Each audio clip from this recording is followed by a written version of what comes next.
everybody? Mark, aka The Nerdy Punk, back again today for a new video. Hope y'all are doing well. This is going to be kind of a quick, minimal video here, so there won't be hardly any graphics or anything. I apologize about that, but I just want to kind of get my thoughts out there on the Oscar nominations, which were dropped this morning. And of course, I've been at work all day and everything, and I got to go back to do some work tonight, so I've been really busy, so there's not going to be a whole lot that goes into this video, but I want to give you my thoughts on the nominations. So I woke up this morning, I slept a little bit too late, so I didn't get to work early. I watched the nominations while I was getting ready this morning and heard everything, and there were some snubs, nothing like super egregious this year in my opinion. Everything was relatively predictable, but there were some kind of wilder moments and some things that got nominated that I didn't think were going to get nominated, and some things that I thought would have been nominated that didn't. I mean, that's the story every single year. I'm always disappointed in some way by the Oscars. This year, I think I was less disappointed, partially because in terms of my favorite films, my expectations were pretty tempered because I knew realistically they didn't have a shot at getting a lot. So I've got some ideas here written out on this paper. We're just going to kind of do this pretty laid back style. Let's start with cinematography. So the big snub in the cinematography category was Top Gun Maverick. Top Gun Maverick did not get nominated for cinematography, and I have no idea how. Like, that was a movie that should excel in all of the technical categories, and it did in many of them, but it didn't in cinematography, and I forget exactly what they nominated. I know they nominated Empire of Light, which I haven't seen that movie, but everything I've heard about it has been very disappointing. The one thing I think people talk about and praise of that movie is the cinematography. It's Roger Deakins, who's one of the greatest cinematographers of all time, so I understand why, but still, I feel like Top Gun Maverick was certainly worthy of a cinematography nomination. What is even more baffling, though, is that they didn't nominate it for cinematography, but they did nominate it for adapted screenplay. Now, I think adapted screenplay is a weaker category than original screenplay. Nonetheless, I don't know how on earth you could nominate that for adapted screenplay but not cinematography. I think the screenplay is one of the weaker parts of the movie. It's not bad by any means. And I understand how the Academy works, right? I'm not an idiot. I understand that the cinematographers vote for cinematography, the writers vote for screenplay. I get that, right? They're not sitting there making this choice, which category do we put which film in? But I think that was just weird to me. Next thing was international feature. Decision to Leave got snubbed in international feature, and I did not think that was possible. I thought this was definitely one of the top 3 contenders in that category, and I loved the film. It's my favorite international feature that I've seen so far. I still haven't seen All Quiet, which of course got the nomination. I need to see that, obviously, because All Quiet on the Western Front had an amazing day. It picked up 9 nominations, which is crazy. But, yeah, I loved Decision to Leave. That's the one snub that I'm actually kind of mad about. I think Decision to Leave at least should have gotten a nomination in that category. And in my opinion, should have also gotten a nomination for editing, because that film is filmed incredibly and put together incredibly well. And I would have loved to see it get a director nomination. I didn't expect that to happen, but I thought the way the film was directed was so creative and unique. I think it was more deserving than perhaps some other picks that they went with. Next category is the supporting actor race. The supporting actress race. Nothing major, but what I was surprised by was that they doubled up on the Everything Everywhere All at Once actors. So Jamie Lee Curtis got a nomination, as well as Stephanie Hsu, which I'm happy about. I didn't predict Stephanie Hsu because I thought she wasn't going to get in. I'm very happy about that choice. I think she's definitely deserving, and I know Jamie Lee Curtis is a legend, obviously, and I'm really happy to see her get a nomination. This is her first nomination. Stephanie Hsu was better in that movie than Jamie Lee Curtis, but nonetheless, I'm happy to see both of them get some love. The Best Actress category, that one was wild. So we have Ana de Armas, who got nominated for Blonde. I'm very happy about that. I think she was phenomenal in that movie.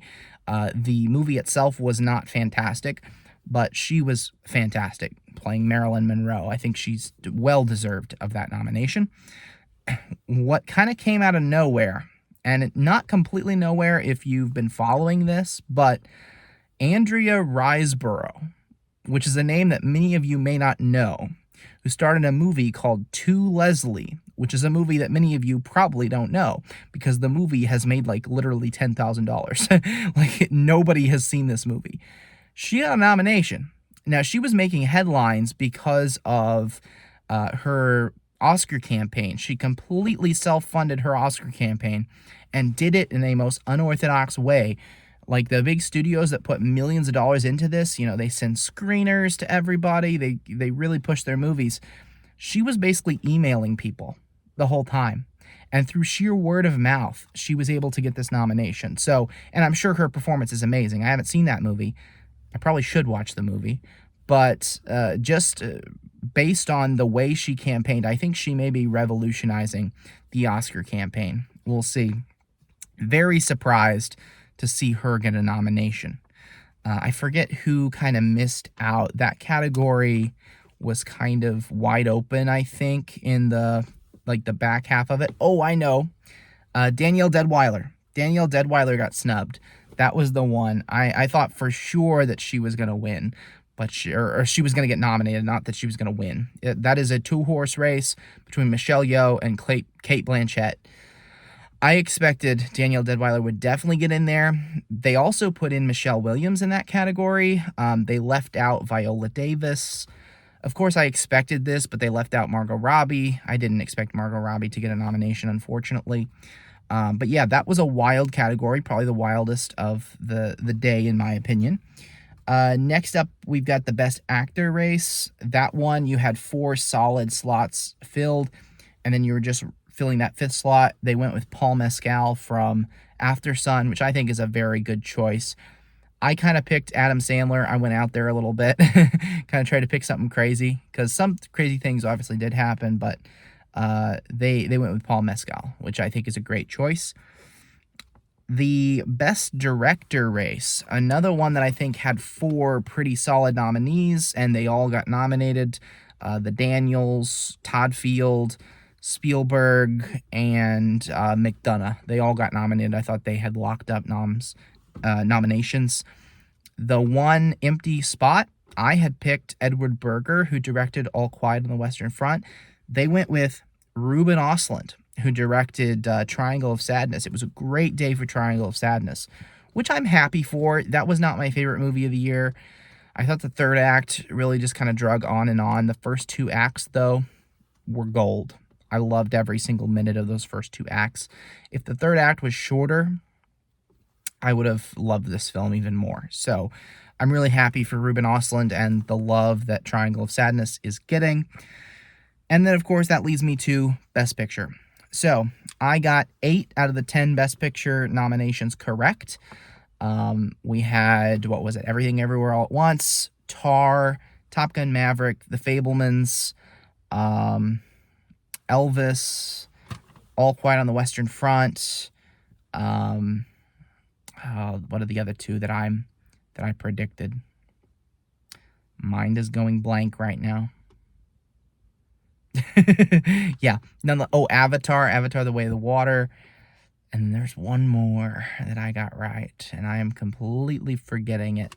Probably should have written down all the nominees, but nonetheless, pretty much everything I predicted went as I predicted, except 2. I got 2 wrong. I had predicted Babylon and The Whale in the Best Picture race. That didn't happen. Really sad for Babylon, but what ended up happening was we got Triangle of Sadness. It got that Oscar nomination, and Women Talking, which I honestly didn't think was going to get a nomination. It poorly performed in almost every other category. Got nominated for Screenplay and maybe Best Picture. I think those are the only 2 nominations it got. Could be wrong, but I know people were predicting that movie for score. It missed out on score. Obviously, some people were still holding on to hope that Sarah Polley would get nominated for director. That didn't happen, as I predicted it wouldn't happen. But nonetheless, that movie gets that last Best Picture slot. So, interesting group of Best Picture nominees. I have seen most of them. If I ever remember what that other one that I'm forgetting, I'm pretty sure I've seen it too. So yeah, I think I've seen all but like 2 or 3 Best Picture nominations, several of them. Right now, I don't really have a favorite. I think Everything Everywhere All at Once is the favorite to win. I think it's still the favorite.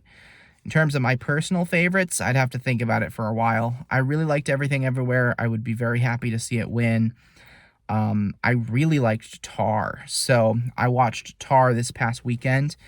I didn't like it at first. Like the first 45 minutes or so I thought were boring. The more that I've sat with that movie, the more I've liked it. So I'm starting to come around to Tar.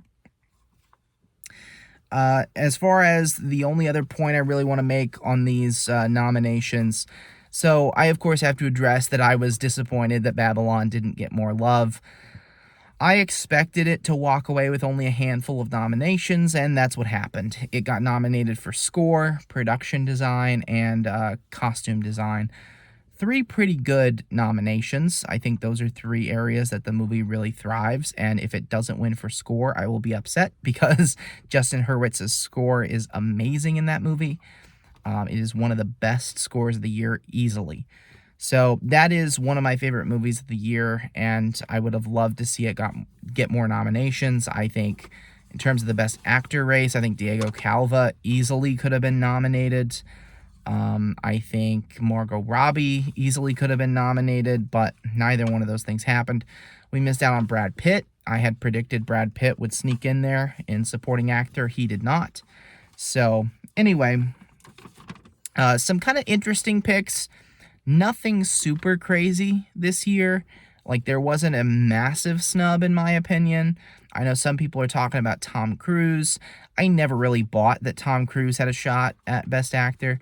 But nonetheless, some people are saying that that's a snub. But really, to me, there's no major, huge snubs like last year when they didn't nominate Denis Villeneuve for Dune. But an interesting group. I'm excited to kind of study this group of films for the next month or so and get myself prepared for Oscar night. One of my favorite nights of the year. I'm excited to see what happens. So I will probably do a predictions of what's actually going to win when we get close to Oscar night. It is March 12th this year. And then I will also do my own movie awards where I get to honor the movies that I think are deserving of Oscars. So definitely stay tuned for both of those videos. And I hope you all have an amazing day. See you later.